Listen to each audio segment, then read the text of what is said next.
G'day guys, thanks for tuning in. My name is Michael and this is Chris. He was about to say I am Chris, but he's obviously too busy sipping his beer. Today guys, the beer of choice is Kieran. We always used to have a Kieran right after the gym. We train, we go down to the pub and we have a steak and a Kieran. Now here's the thing, a lot of you might think it's counterintuitive to have a beer after the gym. You might think you guys are crazy, you've just negated the whole exercise. But my man Chris has a very good explanation about why beer is good after having a workout. Number one, it's hydrating. Very small amount of alcohol, but the carbs in the beer is very good to replenish your muscle glycogen after workout. Don't get me wrong. I mean, you could have other things, like other more nutrient-dense food. Yeah. But what I'm saying is that if you're really craving a beer, having a beer after a workout still works. Yeah. It's still good. Yeah. You know, it's still. You shouldn't feel bad about having it. You shouldn't feel bad about having it. So we used to work out a lot together, and we used to have this routine where we have a massive workout, and we'd go and we'd hit the local, and we'd have a steak and a beer. Carbs and protein. Perfect, right? Perfect combo after a workout, and it's good to have that sort of ability or opportunity rather to get out there and do something that you like and not feel guilty about it. Okay? Don't feel like you've got to be perfect all the time. I mean, if you're working out that hard, alright? You fucking reward yourself. My man just hit the nail on the head. Have the mind, you need to have the mind of someone who's more looking at performance and training rather than the mind of someone who's trying to diet all the time. Absolutely. I would say that because when you look at performance and training, when I was doing Muay Thai, I used to I used to drink socially quite a bit, like once, 2 times a month, sometimes 3 times a month. But I'm training such hard Muay Thai, if I gain weight, it's not a big deal. My punches just become harder. Yeah. Perfect, man, perfect. So what we're talking about today, guys, is a little bit about re-energizing those batteries. Being okay with having an off day is another thing that we want to talk about. And perhaps you might be feeling down. Some things that you can do to help you out. And why it's perfectly fine to feel that way. Alright? We are men. Alright? We're born in a way. Most of us. We're talking about the guys that are tuning in, right? Females are more than welcome to watch, obviously. If you've got a man in your life that you feel like can appreciate what we have to say, hey, a recommendation to us is the biggest compliment. A referral to someone, to let us into someone's life is the biggest compliment you can pay us. So we're forever grateful if you did that. And the third thing I talk about, is a little thing called catfishing. Yeah, deceit when it comes to dating and relationships. Correct.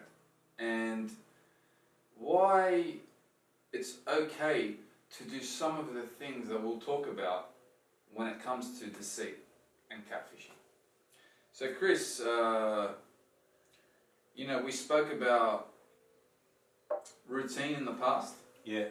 And we just sort of touched on how we're okay to sort of have a down day or break the routine. When you mean a down day, you mean a day where you're feeling down or a day you're taking a break? I'm going to go with the first one, a day that you're feeling down. Like you're feeling like mentally down? Correct. Yeah, okay. Alright, keep going.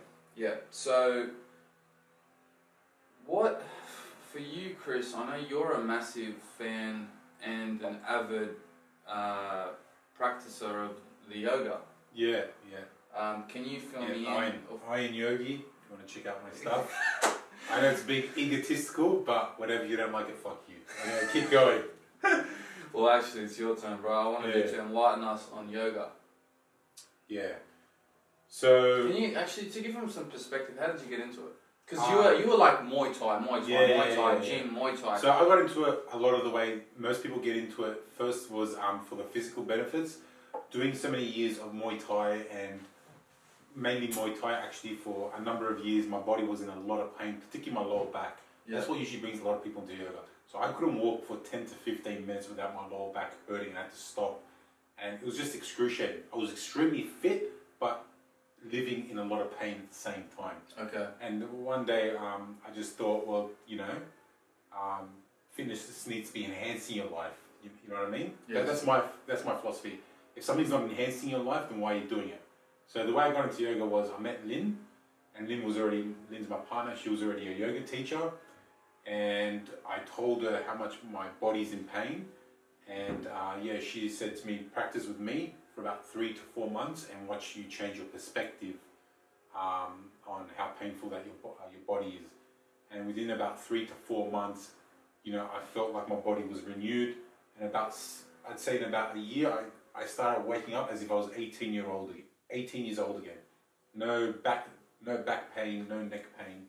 My neck pain was bad. I used to wake up, and for 5 minutes, my neck was just so tense I couldn't actually move it. I was doing this in the bed until I got the full range of motion every morning. So it was pretty bad.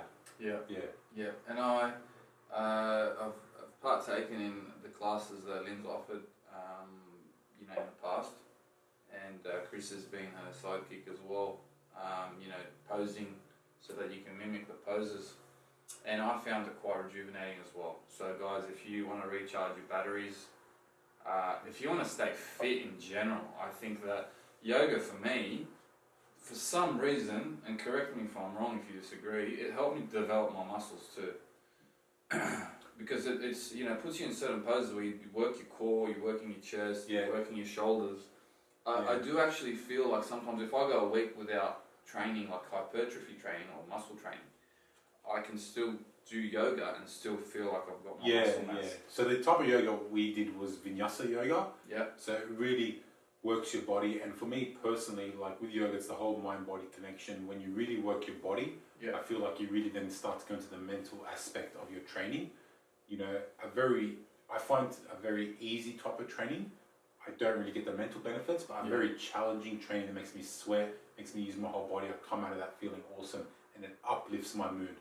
So yoga is one of them, and one of the reasons why I think it's very uplifting is for that first reason, and the second reason is that once you start to learn the breath control, how to really elongate and slow your breath whilst you're in a very difficult position, it elicits your parasympathetic nervous system, so it starts to calm down your nerves. In case you've got if you're feeling anxious or whatever.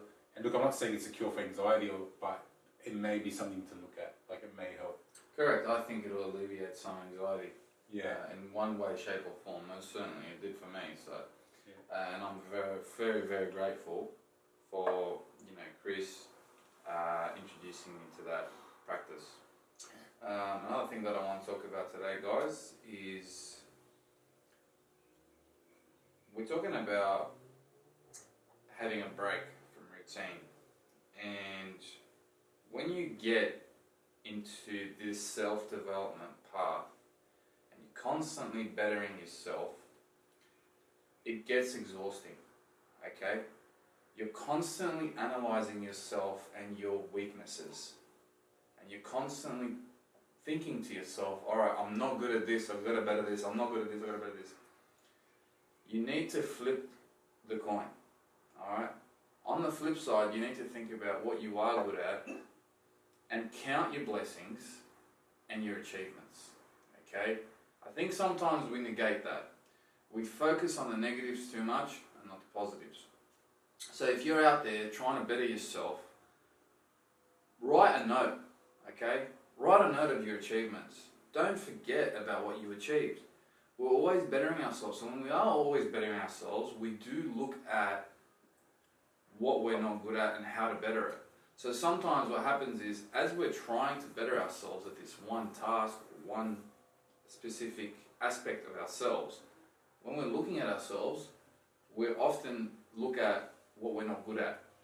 And then even though we get better at it, when we're achieving the next task and the next aspect to betterment, we often forget what we've achieved. So we need to take some time out and actually look back and analyze, appreciate, and be thankful, for that development, for that process, for that betterment. Don't be ashamed of waking up in the morning, and if you do your bed in the morning, like you should. I think that's the best way to start your day, because it sets up, I think a mindset for the rest of the day. If you wake up 1 out of say 7 days, and you've made your day at 6, you've made your bed 6 out of the 7 days of the week, and the one day you wake up and you might feel a little bit lazy, a little bit down, a little bit demotivated, it's fine. You don't have to beat yourself up because you didn't make your bed that day. Alright? I'm giving you that example because it happened to me. I woke up and I thought, shit, I didn't make my bed. And I thought, you know what? No, fuck that. Why should I be so hard on myself? Okay? Because we're always trying to better ourselves, we're always looking at these things that we can better. But we don't look at our positives that we already have. And I find that when you're always trying to better yourself, you need to just sometimes step back, look at what you've achieved, be thankful, and accept yourself. Accept sometimes things won't go the way you expect. Okay? Like I didn't make my bed, and I thought to myself, fuck, and then I thought to myself, nah, relax, you got this, man, it's just one little aspect. I mean, you got 6 out of 7. I mean, that's a pretty good percentage in my books. You know what I mean? I mean, the best batters in baseball at 30%, is good. It is the best, So I think that if you try something and 1 out of 3 times, or 2 out of 3 times you fail, and 1 out of the 3 times you succeed, that's a pretty good ratio in most things in life. So if you've done your bed 6 days in a row and one day you wake up and your bed's not made, guys, just relax, it's okay. It's not a big deal. And I would like to say that also when you're on the self-development path, you are going to have some down days. You're going to have some days where you wake up and you're going to think, shit, I'm exhausted from bettering myself. I'm exhausted from waking up every day, analysing myself and talking to myself, pumping myself up, trying to do X, listening to Y, doing Z, and I'm just exhausted. Don't beat yourself up. Just live in the moment, accept it for what it is, and move on. Alright? Try to forget about it by concentrating on another exercise. Maybe time out. Yeah. Need you time out. Absolutely. So time out. So there's a good philosophy. It's from this book called The Untethered Soul. So it was a required reading from my training, from my yoga training. Okay. And sorry, what was it called? The Untethered Soul. Okay. Sounds interesting. Yeah. And I think New York Times bestseller. But what they said was that it's the Tao philosophy. Yeah. So essentially, think of a clock with a pendulum, right? Yes. So you got like this spectrum, right? The pendulum can't exist here and it can't exist here indefinitely, but it can always exist in the middle, the point where it stops indefinitely, right? So it's like saying, is it good to eat all the time? No, it's not, because you get sick, right? You put on weight and you get sick. Is it good to eat hardly any of the time? No, because you'll be malnourished. So it's like finding that middle ground that probably can exist indefinitely. Now, for stuff like that, what you're talking about, this now concept can apply to everything that you do in life. Eventually, you will have to come back into the balance in the middle, or you'll be forced to.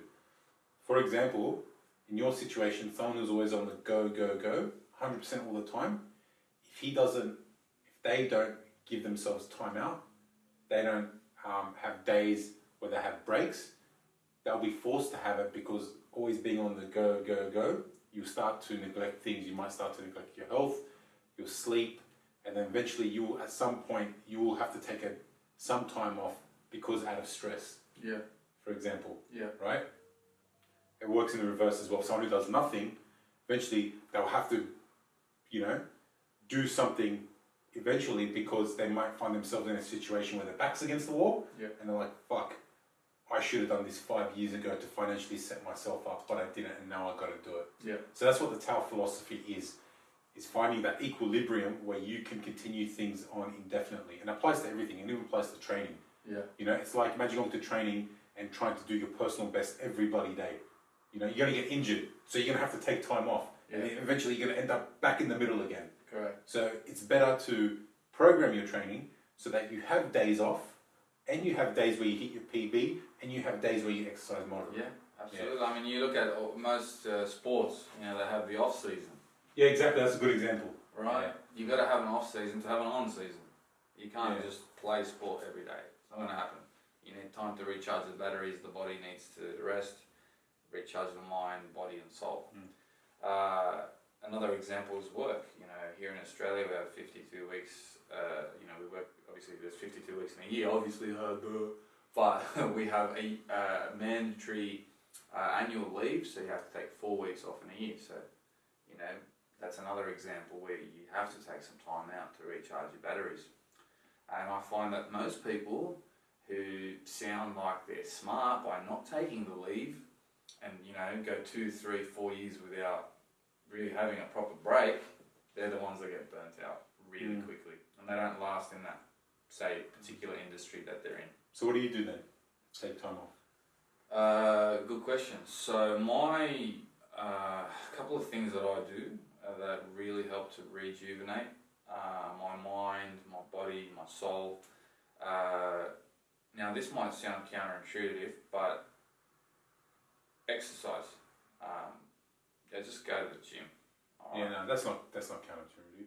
I'd say that's what most people would do. You think so? I don't know. Maybe because I'm thinking of it more from like a relaxation point of view. Yeah. Whereas in the gym you exert yourself.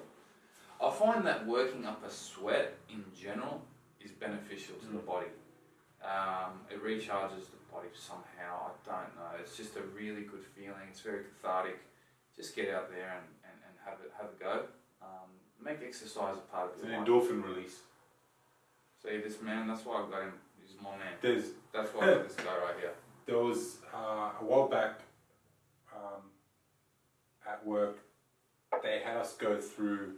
They brought in someone who did all those personality reviews. Yes. And they were talking about the exact same thing right now about taking a break. And what they said is that, you know, like that thing where they said you're a high C or a high or S, something like that. Yes. Right? Another one. Yeah. Personality test. Yeah. And Yeah. what they were saying is they were talking about this thing the whole time out, and they were saying that what happens is that particularly if people are in a job that's not suited to them, right, they have a greater degree or higher probability of stress if they don't take the time out, obviously.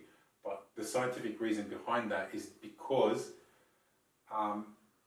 she was saying, this was the science at the time, which is back in 2010, so about 10 years ago, she was saying that if they're in a job that they don't like, or it's not them, it requires more, their brain has to work harder, the frontal lobe of the brain requires more oxygenation, right? So they actually need to, the brain works a lot harder at what they're doing, so they're more worn out at the end of the day.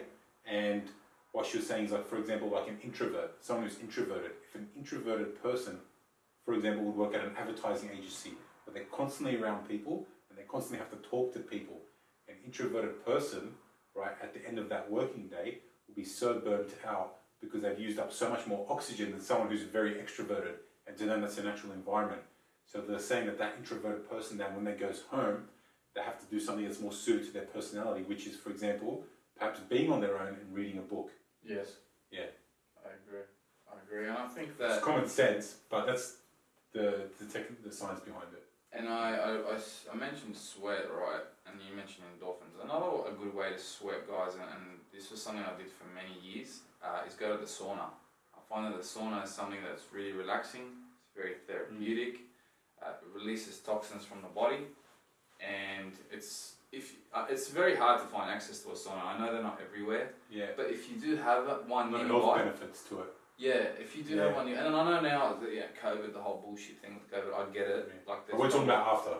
Yeah, before COVID. Or correct. if you got your own sauna. Correct. If they're still running them, I don't know what the legalities are behind running one right now, but if you have access to one, I recommend using it. I find it very, very beneficial. Not only does it, obviously release the toxins from the body and allows you to sweat, but it also relaxes your muscles. So if you've got muscle pain, physical injuries, I recommend using it to try and help. You know the sauna is an exercise mimetic. Really? So it mimics the benefits of exercise. How's that? Yeah. From sweating? And getting your heart rate. Oh yeah, I noticed my heart rate goes really up because of the lack of oxygen, right? The new research, there's a bit of new research coming out about sauna. I don't know if anyone has heard of Dr. David Sinclair, the guy who's the front runner of anti-aging research. I mean, not longevity research. Yeah. Increasing lifespan in human research, and sauna is one of the ones that comes up. Because it goes, so little tangent here, it goes based on this principle called xenohormesis. Okay. What doesn't kill you makes you stronger. Yeah. So applying a little bit of stress to the body that it can overcome can potentially increase your, probability. Like doing that regularly, for example, has shown increases in his study in lifespan, longevity and lifespan. Yeah. I think technicalities about it, it's too deep, it's too technical for me. Yeah. It goes into this whole thing about heat shock proteins and all this stuff. Yeah. But the general principle is xenohormesis. What doesn't kill you makes you stronger, but the stress applied to your body has to be just enough that your body can overcome it, getting stronger. For example, is one of the reasons why people who exercise tend to live longer. Yeah. As well. It's just enough stress. Xeno what? I think it's called xenohormesis. Fucking, bro, English, please. Yeah. Fucking relax, bro. I'm not a scientist, man. That's the term. Right? Yeah. Think of a Super Saiyan. You've watched Dragon Ball Z? No. Well, people watch Dragon Ball Z when they get belted out of a fight, but they recover, they actually become stronger. It's exactly the same principle. Yeah, gotcha. Yeah. Anyway, sorry. No, don't apologise, bro. That was excellent. So, I spoke about, having that off day. If you make your bed and you forget one day or just don't feel like it one day, it's fine. Guys, don't beat yourself up. It's not a big fucking deal. Be happy. Again, count your blessings, count your progress. And I guess because there's so much to self-development and there's so many boxes to tick, and I think it's good to make notes. Sit down with yourself one day. Look, guys, here's my notes. Just get on a notes app. There's a million of them online on your app store, and just download one and just make notes. Like, this is where I'm at now. It's like when you go to the gym. You want to do weights and you want to progress and slowly add more weight. You need that progression. What do you call that? Overload? Progressive overload. Progressive overload. Okay.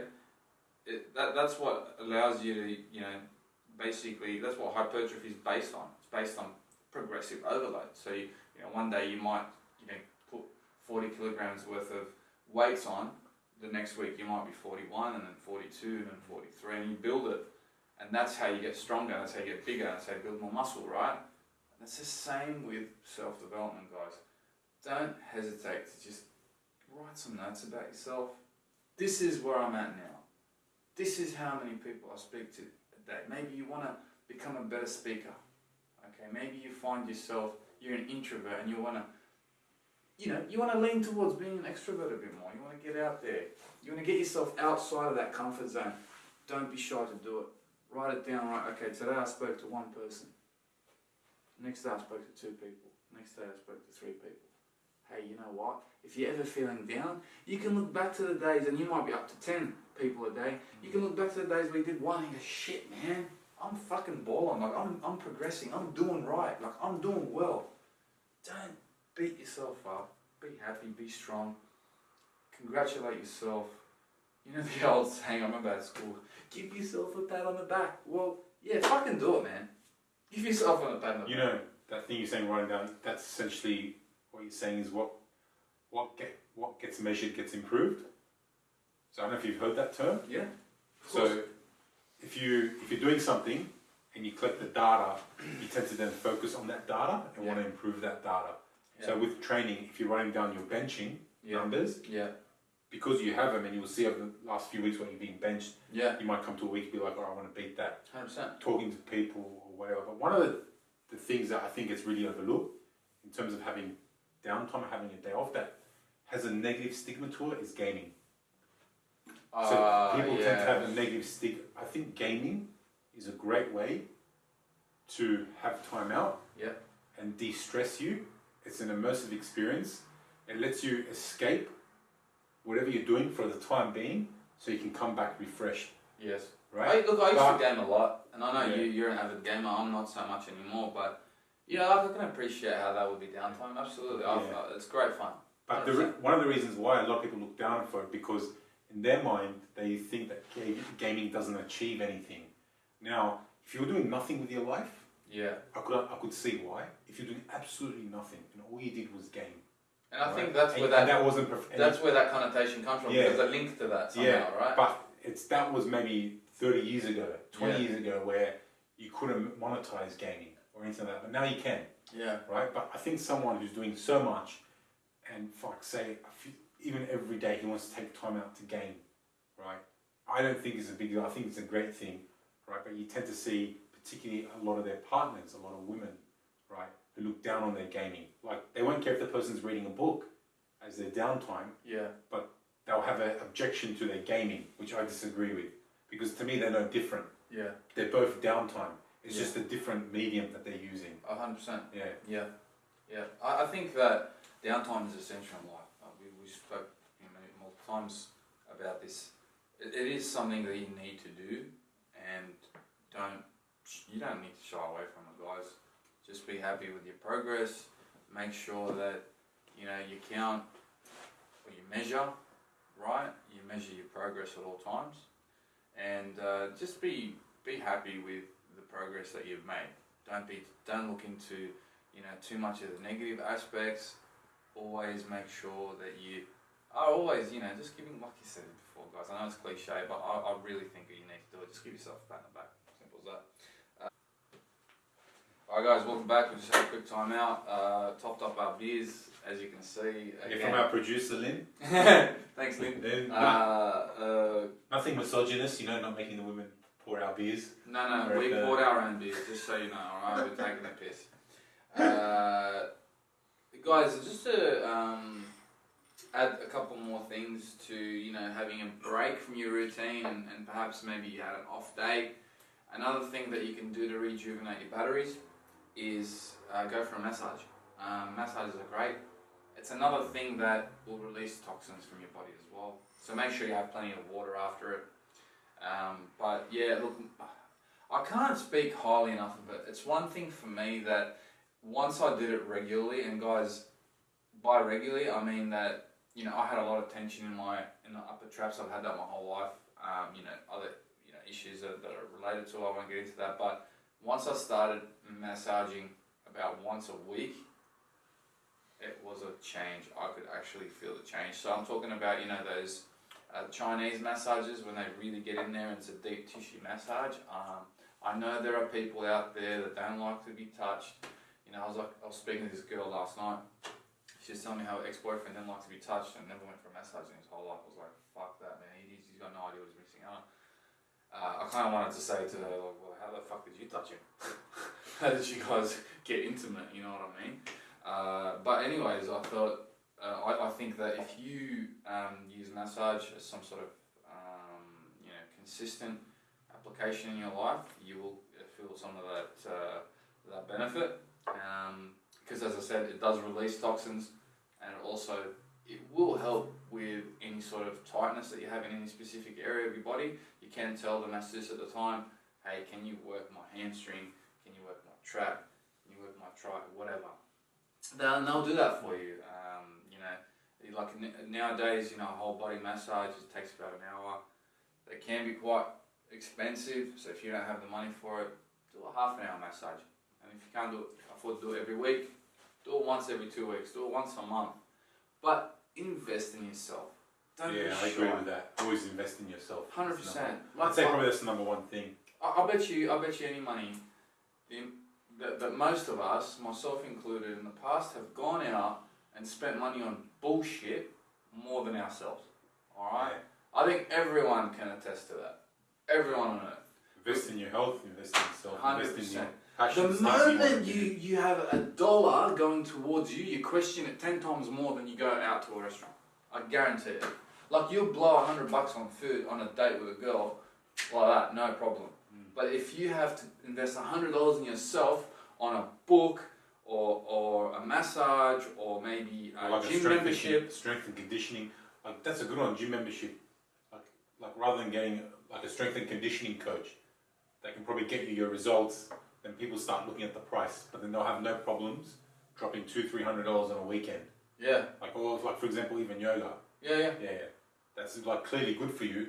They'll whinge about the price, but then they'll drop $200-300 on a weekend and still complain that their body's fucked up. Yeah, 100%. You know what I mean? 100%. Or to take that, like, give you another example, is if someone takes out a gym membership for a whole year, costs them $1,000 or whatever it may cost them a fucking fortune, right? Gym memberships, especially in Australia, for those overseas viewers, they're expensive. It's not like in the States or in Europe where you pay a pretty small amount compared to what we pay. Like on average here, I think we pay anywhere between $60 to $120 per month, and it can get quite expensive. And you mentioned strength and conditioning coach. Even if you're in that gym world, people that are going to the gym might say, "Oh, I don't need a coach. It's too much money. I'm already paying X amount." But if you went out of your way and paid that money to that person, I guarantee you, you get the result. 100%, you get the result, because the amount of experience that they have, it surmounts your experience by tenfold. Alright? You can't sit there and tell me that it's not worth putting the money into yourself if you want to progress, if you want to better yourself, if you want to get better in the gym, if you want to be stronger, faster, quicker, better boxer. For those guys at UFC gym, there's trainers everywhere. There's specialists in boxing, Muay Thai, Jiu-Jitsu, yoga. Get out there and get amongst it. And, I'm a massive believer of getting fit and being healthy. And Chris has got my back on that. He's a massive believer of the same thing. Another thing that I recommend to recharge your batteries and just kicking back and relax, and this is not something that I do, because and if I did it, it would be very rare that I do this, but having a bath. I think that, I think most swimmers might not feel the need to do this because they're in the water, and water takes the weight off your body. And I find that when you're in a bath, not only the water, but obviously the salts that you mix in, they will rejuvenate you. Just kicking back, relaxing. Maybe even putting on some, music in the background, lighting a candle if you want to be really romantic with yourself. Fucking hell. I wasn't speaking that. So, I'm don't be thinking a afraid. 40-year-old virgin. Guys, don't be afraid to, just kick back and relax in a bath. Pamper yourself. Yeah, pamper yourself, exactly. And, this is in reference to all those hard workers out there that are busting a nut to make ends meet, that are busting a nut to develop themselves, that are busting a nut for their, self-development, for their family, friends, but above all, bust a nut for yourself, for your goddamn self, before you look at anyone else outside your sphere. Alright? You alright there, buddy? Yeah. You sure? Yeah. You want me to pause the video? No. Okay, so, I kind of liken, work, focusing on yourself first. I heard someone say something a while back. It really spoke to me. And they said something like this. They said, sometimes you got to be selfish before you can be selfless. I think that was Gary V. Was it? I don't think I took it from someone else. Yeah, I don't think I heard it from him direct, and I have heard him say that, but it was before that, before I got into Gary V actually. And I really, really believe that, guys. don't be afraid to just focus on yourself. I think sometimes we guilt ourselves into focusing on everything else, but... Yeah, I think what also is that the people around them then start to worry that the people around them might think that they're selfish. You know? And what did we talk about last time? Yeah. Don't give a fuck. Yeah. So a lot of times they're like, oh, like you just, all you do is care about yourself, this and that. But, you know, I think that you should always be selfish. Always think about yourself first, you know? It's like when you get on a plane, right? When they say that the masks come down, they say put your own mask first before you assist others. It's a basic general principle that we should apply generally to our own lives. Help yourself before you help others. It's one of the reasons why you see when people get into relationships, they start to just like get in all sorts of like negative situations and crap, and you know, they let their health and fitness go because naturally they start not to think about themselves anymore and they're thinking about their partner or their kid. Yeah, okay. Is there any, you mentioned negative situations, are there any specific ones that you... Oh, like negative situations, I'm talking about like health related, for example. Like their health might go down the toilet, or, you know, they, after 5 years, they're like, oh, how the fuck did I end up here, or whatever. And it's usually stuff because they don't think of themselves and what they want. Yeah. They constantly do for their partner or for their kid, and they put themselves second, third, fourth, whatever. I think as men we struggle with that the most. It happens to women as well. A lot of women in a relationship, because when they have a kid, they tend to put the kid first. Yeah. You know, and sometimes the husband first as well. Yeah. You know, and even the husband, sometimes then will put the kid first and will put the wife first. So both of them do it. You know, both of them do it. I think for me, I think men are more more focused on that more than anything. I think they're gonna be the ones that strive all the time. You know, we're talking about, like you mentioned, in a relationship, and we're talking about, like, you know, negative situations that might happen. And I think that sometimes we don't think that we're worthy. You know, we don't think that we're worthy enough to work on ourselves first. And I think that's the problem, self-worth. You know, we need to put some value on ourselves before we put value on others. And sometimes we forget that. And that's where we can go down these, you know, negative paths. And it's something I think that men struggle with more than women, because we often try to find value in ourselves through women. And I think that the value that women have, you know, because we're always chasing the women are born without value. Okay, they're being chased, whereas we're the chasers. So because we're always chasing, I guess that sort of value that they're born with, we find that we're not born with, and it's, you know, these are things that are in the subconscious. We don't think about this every day, but I find that I think some men struggle to find value in themselves. Would you agree? No, I definitely agree, and I see it happen all the time. You see it firsthand. Like, I don't know if you've ever been out with your mates and you go to a club and then they just feel like shit because they got rejected, or something like that. And like, to me, I'm just like, you know, like, why do you feel like crap? You know, it's because you probably place so much value on picking up that girl and you didn't get a number and you got rejected. Now you feel like crap. You know, it's, to me, when I see that, it tells me that person doesn't place enough value onto themselves. Yeah. To then say, yeah, I got rejected, didn't like me, no one's gonna like me. That's the view I take. Not everyone in this world has to like me, has to find me attractive, has to fucking connect with me. Yeah. You know, but I value myself highly. That to me doesn't faze me. I just move on. Yeah. But I agree with what you're saying, because I see a lot of other guys, they don't have that same thinking. Yeah. They fear approaching a girl because then they fear the rejection from her. Yeah. Because they've placed too much value on her, like, I don't mean to sound bad, but on her worth. Yeah. Right? I hear you. Yeah. And I think that is something that, affects a lot of guys, and I don't know how to get them out of that. Like, I've talked to, like, a lot of guys about this, you know, and I think it's the type of thinking that only they themselves can get themselves out of. Correct. That no matter what someone tells them, it'll just fall on deaf ears. It's something that I feel like you eventually learn with age. Correct. Because I was like that for a number of years when I was young, from 18 to 25 or whatever.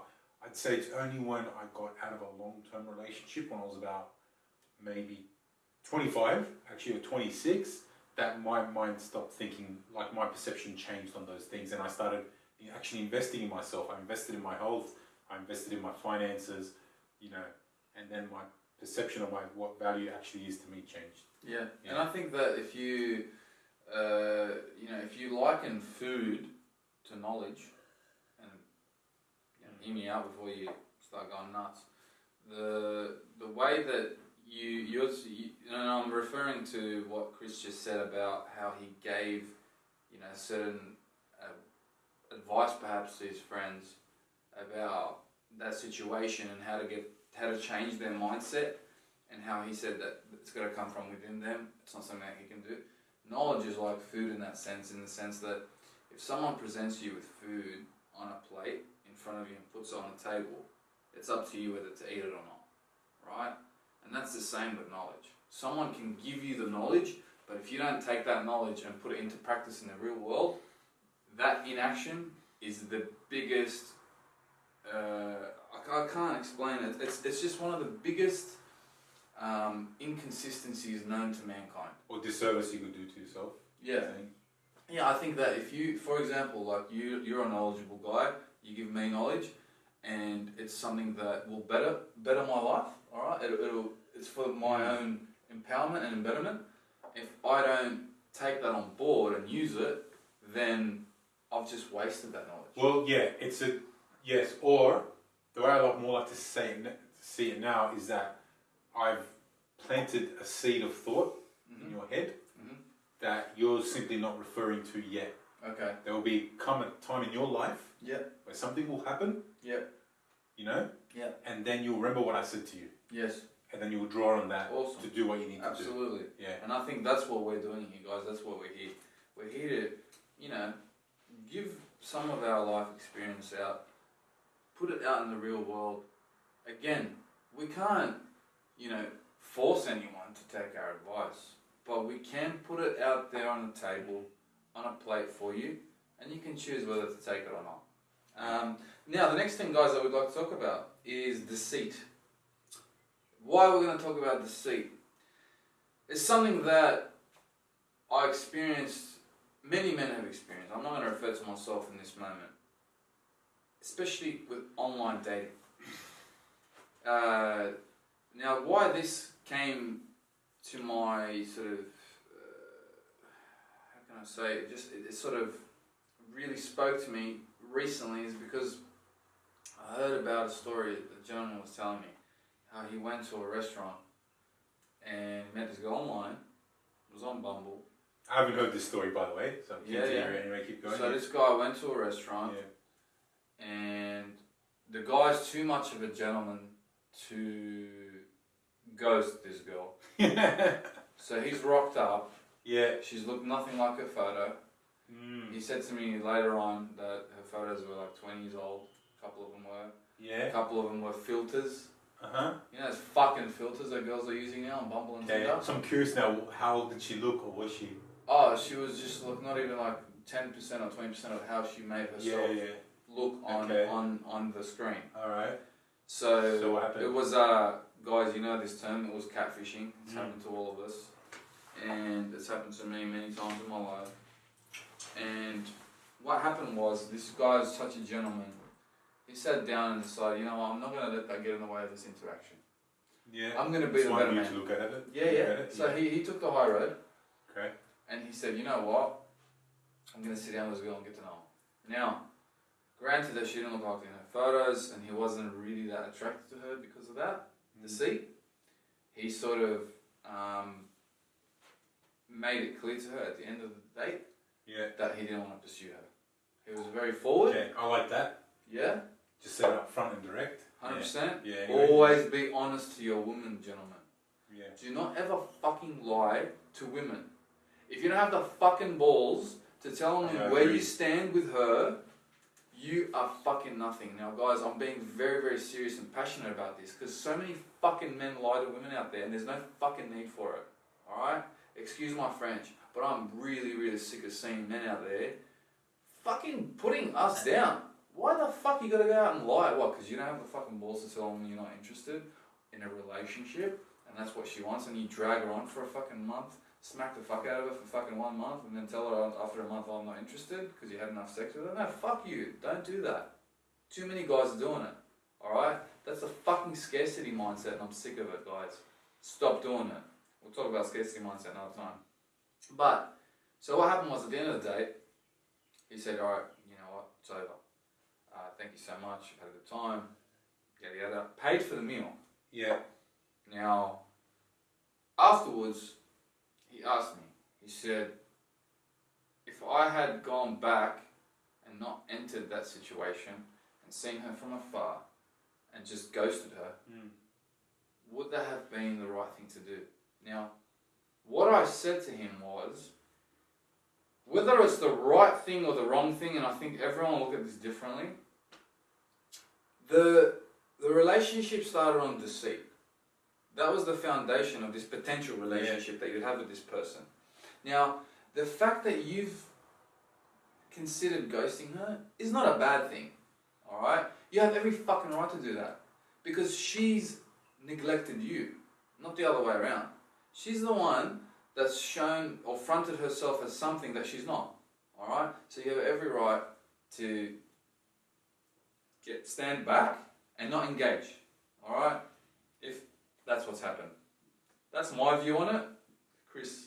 Yeah, so two things on that. I don't think it would have been the wrong thing to do if he looked at her and he said, she's like, and he just ghosted her. I think if there was deceit there and she looks completely nothing, completely nothing like the photos, then I would have, then you can do that. You could ghost, right? Or you can send a message saying, I walked in the restaurant, I saw you look nothing like your photos, so I didn't want to come and see her. Right? I find nothing wrong with that. Yeah. Second thing, I probably would have done, right? So he's probably a better man than I am for going through the whole thing. I probably would have gone through the whole thing just out of curiosity to see what she was about. Yeah, you know, same. I've done it multiple times. But I would have had no problems going to her, right, and then saying, you know, you look so different from what you sent me. I just came to you to tell you that, you look so different, and I'm going home. See you later. Okay. Right. And not many men will do that. Yeah, because I agree with what you say in that. Just be honest. Because to me, if you're honest and you're yourself and you're honest, you don't have to keep up an act. You don't have to play any games, right?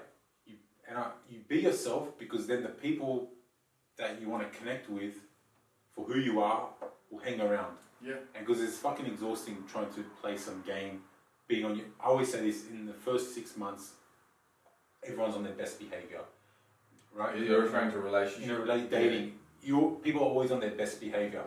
So to me, when you tend to see someone very, like, I could see what overexerting, you know, like when they first start dating, like doing things they wouldn't normally not do, you know, to me, I'd say that person, don't do that, be yourself, you know, because if that girl doesn't want to be with you, then it's done you a favor, because now you don't have to fucking keep that act on, going for the next 2-3 years. It's fucking tiring. You know, it's easy. That it comes back again to that whole Tao philosophy. Right in the center, you be yourself, right? But to me, like, that's what I would have done. I would have just told her straight up, you look nothing like your photos. Yeah, I just want to add to that as well. Yeah. You have to be yourself. If you don't, you can only put up an act for so long before you get found out. It's tiring. Like for example, women are lie detectors. Yeah, they fucking see through your shit. Yeah, when I met Lynn, like I've never been the one to open doors and do things like that. Right now, if I started doing that at the start and she liked that, she'd be like, oh my god, look how chivalrous he is and such a gentleman. I love that part about him. Then 10 months down the track, I stopped doing it. Right, it will start to now potentially become an issue. Yes. Right, because that's something that she finds attractive, and I did it at the start to get her. Now I don't do it, and it happens to a lot of people who get into relationships. The things they did at the start to get the girl, they don't do it anymore. And I wonder whether it's because it was never really them. I wonder whether because one of the things was maybe it was just never really them, and they just did it just to get her. Yeah. And that causes a lot of situations. So just being yourself means that you get the girl that likes you for who you are. On the inside. You know, and if you're some type of guy that likes to, you know, fucking game all the time and, you know, whatever, then you'll find a girl that fucking likes that. Yeah, 100%. You attract the people who you want. Yeah. But being who you are. Yeah, that's a funny situation, but I would have gone through that just to see. I wonder how she looked like. Like out of 10, what did you rate her? What did he rate the original photos, and then what did he rate her when he actually? So it was like he said it was like a 7 or 8, and then the photos like 3. Oh no, other way around. So like he said the photos like 7 or 8, and then like it was a 3. Fucking hell. She was a 3. Sorry, I said he. And look, some people are like, oh my god, you're rating women. Fucking. We're men. We quantify everything. I mean, dating. So fucking get used to it. Even women know that by now. Yeah, I think dating is based on physical. Initially, is based on 100%. Physical attraction. You don't see someone from afar and be like, oh my god, what a beautiful personality. The foundation. Even girls, they see people from afar, they go, fuck, that person's hot. Which I understand. Yeah.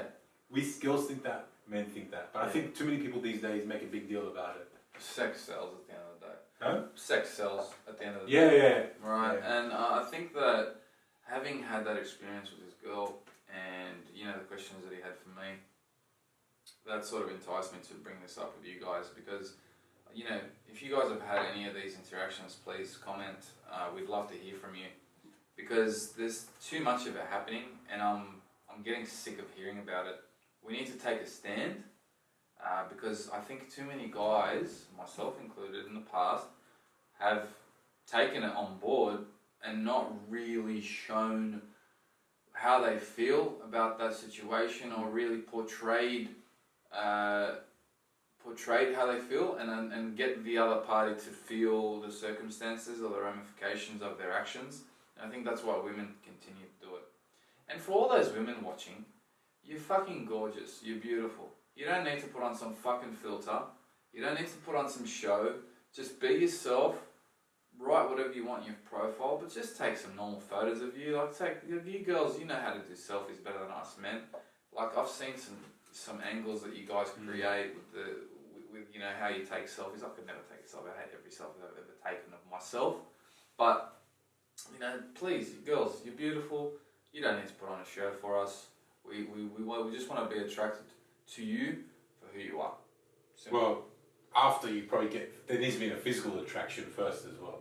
Yeah, for who you are, as in like a physical way. Oh, yeah. Like up front. Like I'm talking about. Yeah, it works both ways as well. There's a lot of guys there who put out photos that don't look like them as well. I don't know, man. I don't know. Oh, look, maybe because I'm a guy, I talk to guys all day. All I hear is girls catfish. Yeah, but there's a bias there though. Because you talk to guys all day, there's a bias because you hear their situation. I wonder if you were to talk to a broad spectrum. Yeah. You know, would there be 50-50? Would it be occurring at the same rate on both sides? Maybe. Because from what I still doubt it. From what I've heard from a few girls was that it happens to them as well. Not that situation, but the guy looked so different from when he rocked up. Like his photo looked really different from how he looked when he rocked up. And some of them even have code situations with their friends to get out of it. And I was like, so what do you say? They're like, I get my... When the date happens, I tell my friend the time of the date and I get it to call 15 minutes in. Okay. Right? To check in. And she says on the phone, do I need to get you out of there? And she makes it out like there's an emergency. And like, it's kind of obvious, right? You know? Yeah. But, yeah, so it happens on both sides, right? But the other thing I was going to go at is that, then what do you think about the whole makeup thing? So here's a dilemma. Say she packs on a lot of makeup. With the makeup, looks like her photo, she looks gorgeous. Take most of the makeup off, right? Not all of it, just most of it, say because it's heavily caked on, right? And looks completely different. Because it happens a lot with Asian girls. Oh, look, I think you're talking about something that women do in general, and they just some women pack on makeup, and then you have to decide whether you're the kind of guy that likes makeup or doesn't. And I'm the kind of guy that doesn't. And I can tell when a woman has packed on makeup from life experience. I can decipher between packed on and normal and none. And I tend to gravitate to girls that are wearing minimal to no makeup. That's just how I am. What's your stance on the whole makeup? I mean, look, women are more welcome to wear makeup. It's just my personal opinion. I'm not against it, by the way. A lot of my girlfriends wear makeup. It's all good. But it's just for me, it's like I'm minimal to none. That's where I sit. That's where I like to see a woman. I prefer a woman's natural beauty over having, all these things done to her face that sort of detract to how she is normally. Alright guys, so just off camera, I thought we were on camera and I was having a discussion for about 5 minutes with Liam. Producer Liam. Thanks producer Liam. You're welcome. I asked her a question which I thought was really good to have on the show and the camera was off. Anyway, what was your answer about? What was the question? So, what did I ask? Michael's question was to you, Chris, about girls wearing makeup. But Yes, and you also wanted to comment right, on I that, heard that, and I actually gave my 2 cents, and I guess my thoughts were that I don't wear a lot of makeup, and I actually sometimes feel like I should wear more makeup, only because of, I see it so, like often on Instagram, social media. Yes. I mean, girls look completely different, Absolutely. and then they put, I'm talking about, loads of makeup on, and then obviously they change their face, transform their face, from either it be tiny eyes to huge eyes, or like no lips to full lips. And so sometimes I do feel that pressure to kind of like, should I be putting more makeup on? Yeah. But on the same token, you know what, it just doesn't feel right to be spending an hour and a half, 2 hours when you've got a baby. Chris wants to just leave the house sometimes, and for me, that's what stops me from putting layers on. You do you, Lynn. Honestly, if you don't feel the need, if you feel beautiful without it, you don't need it. Honestly, that's my opinion. And I think that if you are finding the pressure from society, then that's just another societal thing that we can discuss in future topics, because there's a lot of things that society's doing that's wrong, but we feel the pressure from it because everyone's doing it. Well, it's not realistic, is it, to be having an hour and a half, 2 hours, especially with a young baby, but just in general, our busy lifestyle. But I have to say, I think most girls feel really good when they doll themselves up and look really nice. That's funny you're talking about 1.5, 2 hours. And by the way, I'm not condoning I'm not condoning the use of makeup. Like, it's fine to use it, girls. It's just, if girls are watching, it's just a personal preference of mine. So please, if you like makeup and use a lot of it, please do your thing. Make yourself feel good. I'm not against that at all. Just to clarify. Yeah, funny story about that 1.5 to 2 hour makeup thing. When I was in Ibiza, and we were with a couple of other people. That's our other little helper. Yeah, and those girls, they took. We were supposed to head into the club. They took 2 hours to do their makeup from 9:30 to 11:30. Yeah. So in Ibiza, the clubs usually start at 12, so it was fine. Yeah. Right. So we invited them to come. 9:30 to 11:30. Took them 2 hours. Yeah. Right. Come 11:30, they're like, "Yeah, we're tired. We're just gonna go to bed now." I go to my mate. You know what? So they were my brother's. It was my brother's ex-wife's sister and her cousin. Yeah. I go to my mate. You know what? Never invite them out with us again. I'm not fucking sitting here, right? Because we're waiting at their apartment with my brother was all that there. I'm not fucking sitting here again. Yeah. Waiting for people to do that makeup for 2 fucking hours next time, right? Yeah. But talking about that, the other thing we've got to talk about next time is offended culture. I've just realised how many times do we have to say that, we're not meant to offend this and we're not meant to offend that. So I think that needs to be the next topic, is people who just get offended. Yes. Who look to get offended. Yeah. Right? Yeah. It's like they come into your house. Yeah. Like, for example, it's like we've got this thing running. Yeah. And if they don't like it, they might get offended and tell us about it. It's like someone coming to your house and complaining about the way you've set up your house. Yeah. And it's like, all right, you don't need to be here. Yeah. You can fuck off. Yeah. Yeah. Like, no, but I don't want to. Yeah. I want to keep complaining about the way you've set up your house. It's like Ricky Gervais with guitar lessons. He's like, you drive into a town and you see a big billboard that says, "Get guitar lessons now, call this number." And the person calls up and he's like, "But I don't want guitar lessons. Stop offering guitar lessons." And the guy's like, "Yeah, all right, you don't have to take it. But there might be other people who like that message, and they won't go to those guitar lessons." And then every time he keeps driving to the town, he keeps calling that same person up, telling him off, saying, "I don't want any guitar lessons."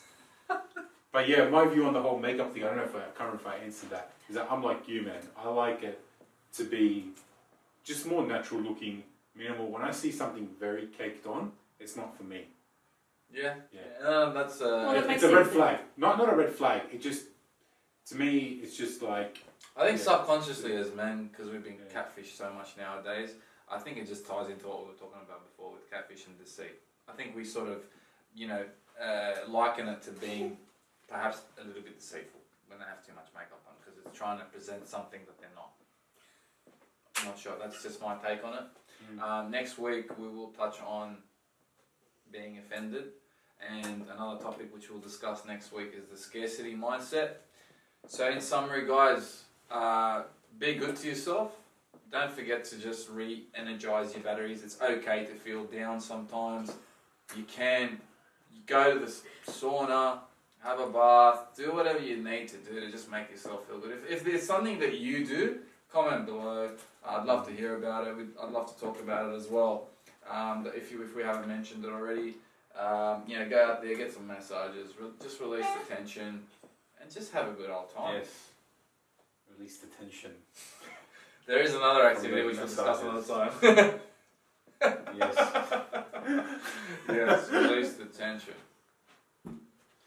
Okay, guys, Chris, anything else you'd like to add? No, I think you pretty much that's it. Yeah. We'll see you next time. Yeah, ladies, stop catfishing the boys. And boys, if you guys are doing it, like, just don't be dickheads. Like, fuck, there's enough idiots in the world. Peace out. Actually, That's I would say one more thing. Oh, yeah? Yeah. Well, here we go. Yeah. Last message. Just, go ahead. have the balls to be yourself, say what you think, and to invest in yourself. That's it. Absolutely. See you guys. later. Thank you so much for tuning in. All the best. Peace out. Bye.